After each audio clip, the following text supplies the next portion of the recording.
Jeudi dernier, ses mains posées sur le volant d'un fourgon de police de la 32e compagnie d'intervention de l'ordre public et de la circulation n'ont, en une fraction de seconde, pas pu esquisser le moindre geste de réaction, alors qu'une rafale de haine fanatique en pleine tête, tirée à bout portant, l'arrachait à la vie et fermait ses yeux au regard surpris, à peine agrandi par une dernière vision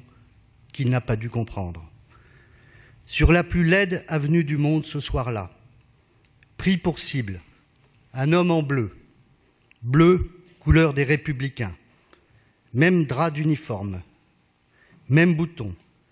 même galon que ses milliers de collègues parisiens, un homme en bleu pris au hasard s'est affaissé mortellement couvert de sang. Ce sang répandu à Paris une nouvelle fois ce soir-là, en coulant, emportait une belle et saine jeunesse, un cœur immense, un policier volontaire et engagé. Depuis 2012, trop de policiers ou soldats ont trouvé la mort dans des assassinats terroristes. Franck Brinsolaro, Ahmed Merabé, Clarissa Jean-Philippe et bien d'autres n'ont pas quitté nos cœurs et nos esprits. Mais voici qu'aujourd'hui, une nouvelle fois, le sang versé, celui de Xavier et de ses collègues blessés au cours de cette attaque, vient colorer de rouge la mémoire de ces sentinelles de la paix, ces gardiens de notre sécurité qui veillent à la tranquillité de nos jours et de nos nuits en écoutant les bruits de la ville, en guettant tous les dangers. Xavier, comme nous, était parisien, joyeux, serviable, libre, assumant ses convictions et ses valeurs dans la défense des droits civiques et de l'égalité. Par 2 fois, il interviendra en Grèce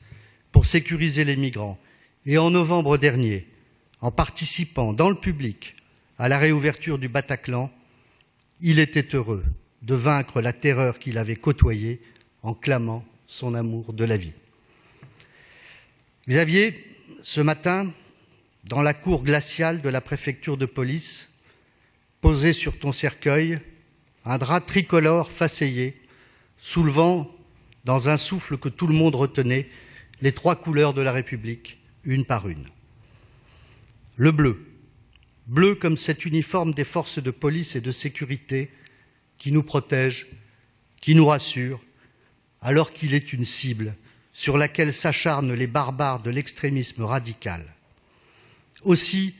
c'est à nous maintenant, citoyens parisiens, de vous dire, messieurs tout bleus, notre attachement et la force du lien en cet instant qui nous unit à vous. Le rouge, rouge comme ce sang de malheur, que les larmes ne nettoient pas, que le vent ne sèche pas, que le bitume ne boit pas, et dont il reste à jamais, comme les scellés de la patrie,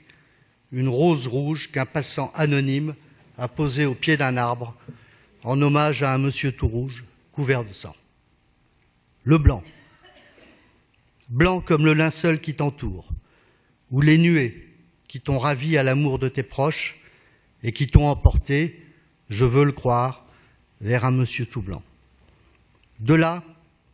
tu pourras, j'espère, caresser de la main l'arc-en-ciel que tu chérissais tant,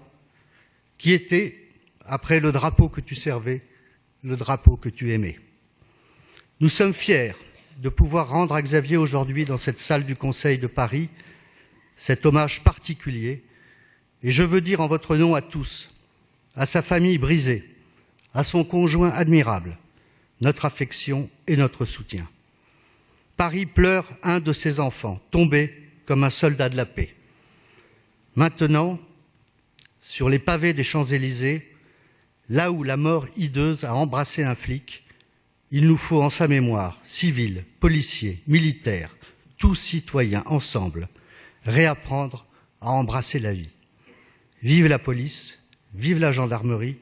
vive la République et vive la France.